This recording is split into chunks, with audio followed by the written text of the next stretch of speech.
ہم اپنی زندگی کے کام کو کیسے بہتر گزاریں، وقت کو کیسے بہتر گزاریں، اس کے لیے چند پوائنٹ ہیں جو ہر ایک کے لیے کارآمد ہو سکتے ہیں۔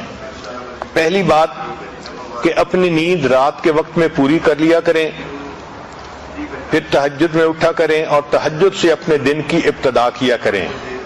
تہجد میں اللہ رب العزت کی طرف سے عنایات ہوتی ہیں۔ حدیث پاک میں آتا ہے کہ رات کے آخری پہر میں ایک فرشتہ اعلان کرتا ہے، حل من سائل فأعطی له، ہے کوئی سوال کرنے والا کہ جس کو عطا کیا جائے، ہے کوئی مغفرت کا چاہنے والا کہ جس کی مغفرت کی جائے۔ تو جب اللہ رب العزت کی طرف سے اعلان ہو رہا ہے، ہمیں چاہیے کہ ہم اس وقت جھولیاں پھیلایا کریں اور اللہ سے مانگا کریں۔ اس وقت مزدور کو مزدوری ملتی ہے، سائل کو اللہ کی طرف سے اس وقت نعمتیں ملتی ہیں، تو ہم اس وقت کو زندگی کا سب سے قیمتی وقت سمجھیں۔ چنانچہ ہمارے دن کی ابتدا تہجد سے ہونی چاہیے، اس وقت کو کبھی مس نہ کریں۔ کوشش یہی ہو کہ ہر رات میں تہجد کی توفیق نصیب ہو جائے، جتنے بھی تھکے ہوئے ہوں تہجد میں اللہ کے سامنے جھولیاں پھیلا کر بیٹھیں تاکہ ہمیں اللہ کی طرف سے روزینہ نصیب ہو جائے۔ پھر فجر کی نماز پڑھیں اور فجر کے بعد اپنے اسباق پورے کریں، اشراق پڑھیں اور اشراق کے بعد اپنے دفتر اور بزنس کے کاموں کی ابتدا کریں۔ حدیث پاک میں نبی اللہ تعالیٰ فرماتے ہیں، اے میرے بندے، دن کے شروع میں تو 4 رکعت پڑھ لیا کر، میں سارا دن تیرے کاموں میں تیری مدد کروں گا، تیری کفایت کروں گا۔ ذرا غور کیجئے کہ ہمارے سارے دن کے کاموں میں اللہ کی مدد شامل ہو جائے تو ہمیں اور کیا چاہیے؟ اور یہ نعمت مل جاتی ہے اشراق کے 4 نفل پڑھنے پر۔ اور اشراق کی نماز ہوتی ہے جب سورج طلوع ہوتا ہے، تقریباً 20 منٹ کے بعد انسان 4 رکعت پڑھ سکتا ہے۔ تو دن کے شروع میں یہ 4 رکعت پڑھ لیا کریں تاکہ ہمارے دن کے ہر کام میں اللہ کی مدد ہو۔ عورت ہمیشہ یہ چاہتی ہے کہ جی میرے کام میں میرا تعاون کرنے والا کوئی نہیں، میں اکیلی ہوں، میں گھر میں ایک ہی ہوں۔ بھائی آپ اللہ کو اپنا تعاون کرنے والا بنا لیجئے، دن میں اشراق کی نماز پڑھنے پہ اللہ تعالیٰ آپ کے کاموں میں آپ کے کفیل بن جائیں گے، آپ کی کفایت کریں گے۔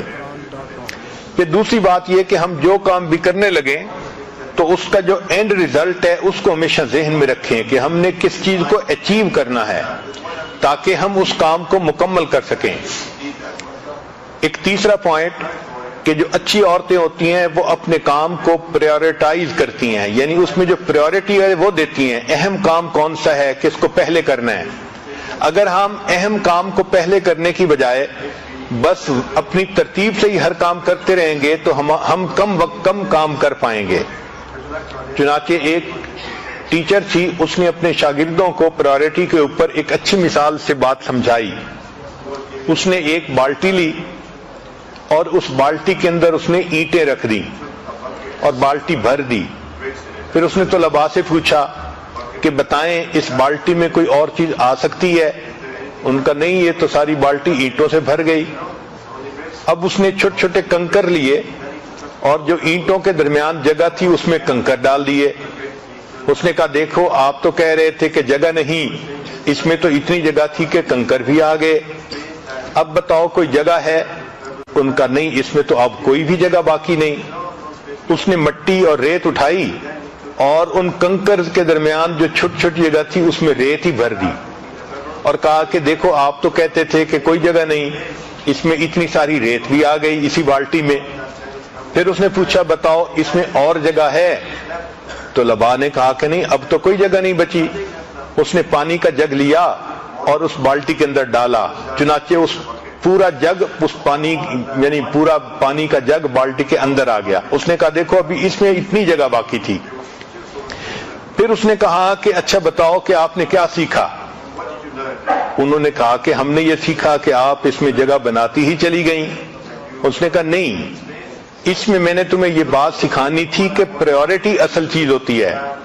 اگر میں اس بالٹی کو پانی سے پہلے بھر دیتی تو اس میں نہ اینٹیں آ سکتی تھیں، نہ ریت آ سکتی تھی، نہ کنکر آ سکتے تھے۔ میں نے پہلے اینٹیں ڈالیں پھر اس کے بعد کنکر ڈالے، پھر اس کے بعد ریت ڈالی، پھر پانی ڈالا، تو یہ ساری چیزیں آ گئیں۔